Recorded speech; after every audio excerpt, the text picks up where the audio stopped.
Viewers, আমি এখন দেখাবো কিভাবে আপনি আপনার জিমেল ইউজ করে আপনি একটি ব্লগার সাইট খুলতে পারেন। তো চলুন, প্রথমে আমি আমার জিমেলে লগ ইন করছি।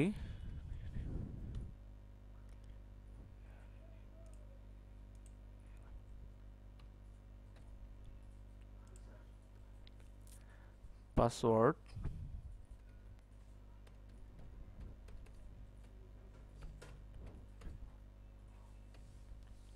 Sign in. আপনারা আপনাদের জিমেইলে লগ ইন করে নেবেন। লগ ইন হয়ে গেলে রাইট সাইডের কর্নারে গুগল অ্যাপস নামে একটি বাটন পাবেন, দেন ক্লিক। তারপর এখান থেকে ব্লগারে ক্লিক দিবেন।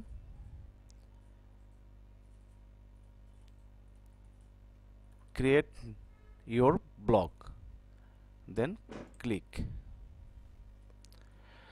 আপনাকে আবার সাইন আপ করে নিতে বলবে, আবার পাসওয়ার্ডটি ইউজ করুন।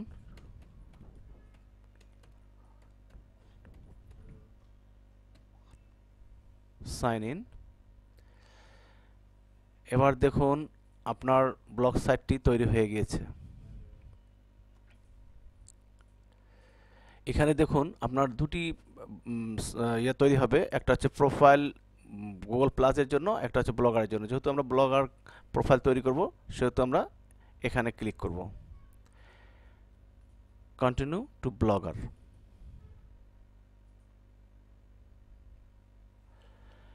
Required field must not be blank.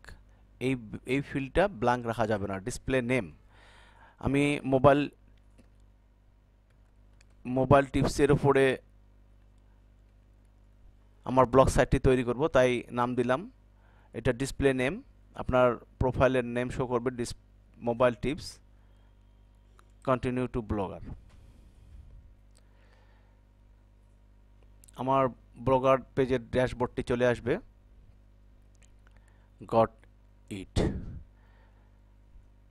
Already আমাকে ওয়েলকাম জানানো হয়ে গেছে। Got it. এখানে ক্রিয়েট নিউ ব্লগ, এখানে আপনি টাইটেল দিবেন। আমি টাইটেল দেব MOBI মোবাইল TIPS টিপস, এবং একটা অ্যাড্রেস দেব। আমি আমার যে অ্যাড্রেসটি হবে সেটা হচ্ছে LEDP MOBILE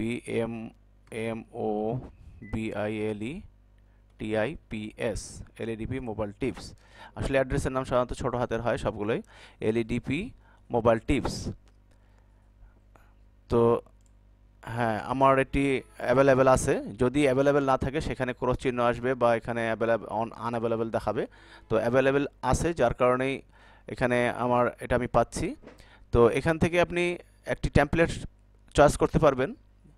তো এখান থেকে জাস্ট আমি সিম্পলটাই নিলাম, কন্টিনিউ ব্লগ বা ক্রিয়েট ব্লগ। আমার ব্লগ সাইটটি তৈরি হয়ে গিয়েছে। তো এখন আমার ব্লগে কিন্তু কোনো পোস্ট নেই।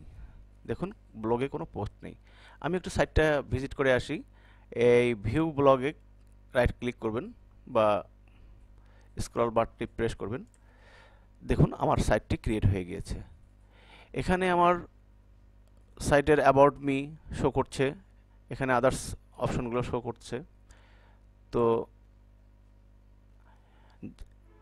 আমি আমার প্রথম পার্টটি এখানে শেষ করছি। নেক্সট পার্টটি আমি আপনাদেরকে দেখার আহ্বান জানিয়ে এখানে শেষ করছি। আপনারা অবশ্যই আমার দ্বিতীয় পার্টটি দেখবেন। আমি দ্বিতীয় পার্টে দেখাবো কি করে একটি ব্লগ পেজকে কাস্টমাইজ করতে হয়। আল্লাহ হাফেজ।